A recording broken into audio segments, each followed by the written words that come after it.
এরপরে প্রশ্ন হলো, আমি একটি প্রতিষ্ঠানে চাকরি করি, মালিক প্রতি মাসে সবাইকে ফ্রি সিগারেট দিয়ে থাকেন খাওয়ার জন্য।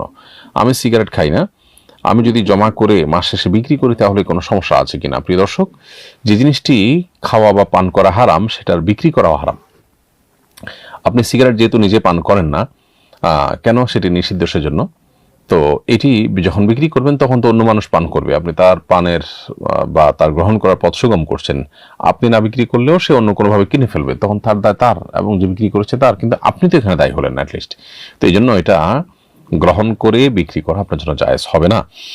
হ্যাঁ, আপনি আপাত দৃষ্টিতে ক্ষতিগ্রস্ত হচ্ছেন যে অন্যরা পাচ্ছে, আপনি গ্রহণ করতে পারছেন না। গ্রহণ করলে আপনি টাকার সুবিধা পেতেন, বিক্রি করে টাকার মালিক হতে পারতেন, সেটাও করতে পারছেন না। তো এটার বিনিময়ে আল্লাহ তাআলার কাছে আজর পাবেন, বিনিময় পাবেন ইনশাআল্লাহ। আপনি আল্লাহর কাছ থেকে বিনিময় আশা করবেন। বিধায় এটাকে আপনি মৌলিকভাবে আপনার জন্য একটা পরীক্ষা মনে করতে পারেন, যে এটি আল্লাহর তরফ থেকে পরীক্ষা, যে আমি আমার আল্লাহকে খুশি করবার জন্য, আল্লাহর নির্দেশ রক্ষা করবার জন্য ছাড় দিতে পারি কিনা। আমরা জান্নাত যে আল্লাহর কাছে আশা করব, এই সমস্ত ছাড় এবং স্যাক্রিফাইসের বিনিময়ই তো আশা করব।